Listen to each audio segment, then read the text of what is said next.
one of the stories of the year. Minnesota Vikings. You have to say that. Minnesota Vikings, who moved up in the draft to take J.J. McCarthy when Penix got taken by the Falcons as the fourth quarterback taken in the first 7 picks of the draft. My goodness. First 8 picks of the draft. There you go. And they moved up, take J.J. McCarthy, and Sam Darnold was there. And the conversation I heard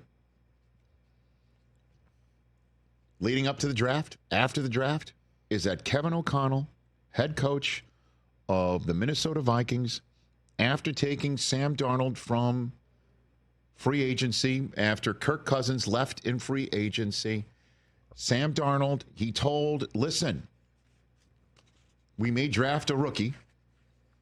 They have plans to draft a rookie, but here's what's going to happen. You're going to get the opportunity to start for this team and take advantage of the opportunity to take an otherwise ready for playoffs team, despite what happened the previous year, but due to injuries and things and whatnot, take this opportunity and lead us to the playoffs and become a new version of yourself. Slate's clean. Forget about the Jets. Forget about Carolina. Forget about anything like that. Come on in with what you learned from San Francisco and become the new Baker Mayfield. Look what Baker did in Tampa. And he got himself a 9-figure contract out of it. He won a division. Why don't you do that for us? We're going to give you that opportunity. Smash cut to week 16, and he's 12-2. And he has a chance to win the division. And he started 5-0 and then lost 2 in a row. And everybody, we were having our fun when Sam Darnold started 5-0, talking about that time when he was 3-0 for the Carolina Panthers and the MVP of the NFL going into October that year. And then they lost 2 games in 5 days to the Lions at home, to the Rams here in SoFi. And it's just like, well, isn't that nice? Sam had a nice start, and the Vikings will just regress to the mean. And they can win the NFC North, guys. And Sam Darnold has been spectacular all season long. They bounced back from that mini 2-game losing streak in a 5-day span to win 7 in a row, to be 12-2 or better for the first time since that 1998 season with Dennis Green and Billick as the offensive coordinator. They've scored 125 points in the last 4 games, which is one of the best we've seen from the Vikings in a long time. Last time they did something like that was 2019. It's their only 4th time they've scored 125 points or better in a 4-game span since 2010. And how about this for Sam Darnold? Do you know who's got the longest active streak of 200 passing yard games in the NFL this year? Sam Darnold. He had 231 last night. It's his career-high 12th win. He won his career-high 12th start. In the previous 4 seasons combined, he had 10 wins and 27 passing touchdowns total. He's got 12 wins and 29 passing touchdowns this year. The list of most quarterback wins in a first season with new team. Last 40 seasons, Darnold's dozen wins behind only Steve McNair's 13 wins when he joined the Ravens in 2006 and Peyton Manning's 13 wins when he joined the Broncos in 2012. That's what Sam Darnold's doing. Threw himself in the mix with 2 co-MVPs that they were in their previous stints with the Colts and the Titans and Manning and McNair. Everybody's eaten. Justin Jefferson's eaten. Jordan Addison's eaten. Aaron Jones is eaten. TJ Hawkinson's eaten. Everyone's eaten. And the Vikings are flat out in the mix to be the bye week team. Guys, Come on, right? Yeah.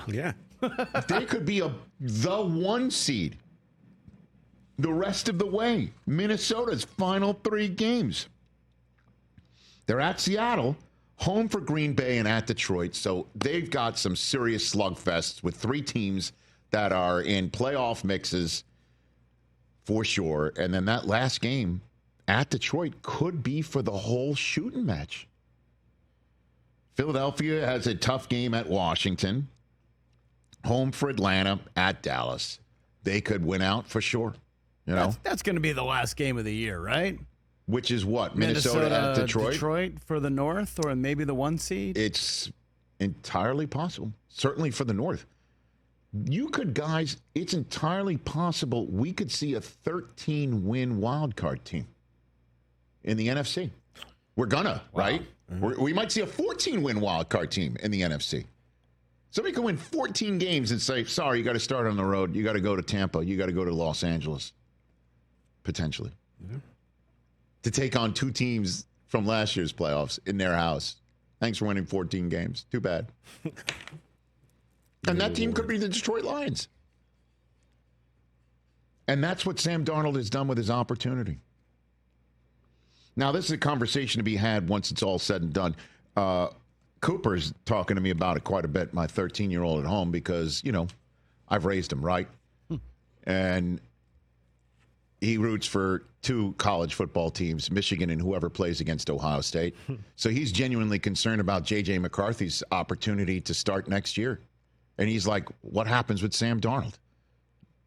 That's a question for down the road. Let's see how it finishes up. You know what I think is kind of funny? But that's the conversation that's being had right now, at least in my household, because of how well Sam Darnold's doing, which is nuts. Well, Coop obviously listens to the Overreaction Monday podcast, where I said that a couple weeks ago.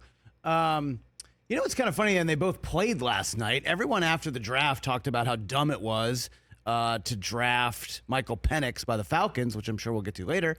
The same situation is played out in Minnesota. Imagine if the Vikings had a player that they had taken at the top of the first round that was contributing. They have a guy who they took who's not playing. Obviously, he's out for the year, but no one mentions how dumb of a draft pick that was. Well, that's total 2020 hindsight. Because but that's looking at the draft is all 2020 hindsight. No, I understand. So when you look at that through this lens, you're like, man, really wish they had a top 10 player who was contributing right now. Well, in terms of that, you could say that for sure about the Atlanta Falcons, who struggled to end their 4-game losing streak last night against a Vegas team that has nothing to play for anymore except pride.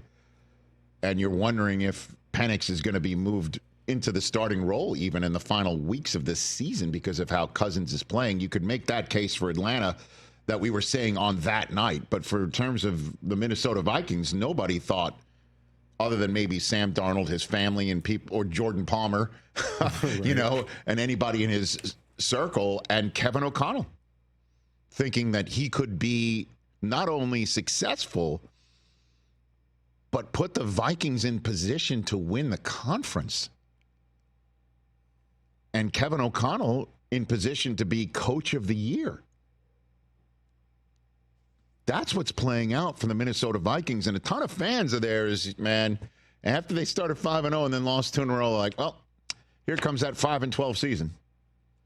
Here comes all those losses after a great start that we've always expected. And instead, here we are entering week 16. Vikings can win the conference for real. It's absolutely for real with the play they play on defense and the way that this offense is being run with O'Connell calling the plays for Darnold and everyone else is eaten. That I can't believe I'm saying these words. It's turned Nick Swartzen into Nostradamus. Remember, he was here and he said that the Vikings were going to go undefeated and beat the Las Vegas Aces for the championship in the WNBA. Well, we know that probably won't happen. And as of this point, he's only two off. Everything else, he was right. Well, technically, the Aces made the WNBA finals, right? No, they didn't. Oh, they didn't? No, it was the Liberty against the Lynx. Okay. But he was off on that. He was off on that. And on just 2 games through the first 14 for the Vikings. And we all laughed at him. Unbelievable. Catch the Rich Eisen Show every single day on the Roku Channel, 12 to 3 Eastern, for free.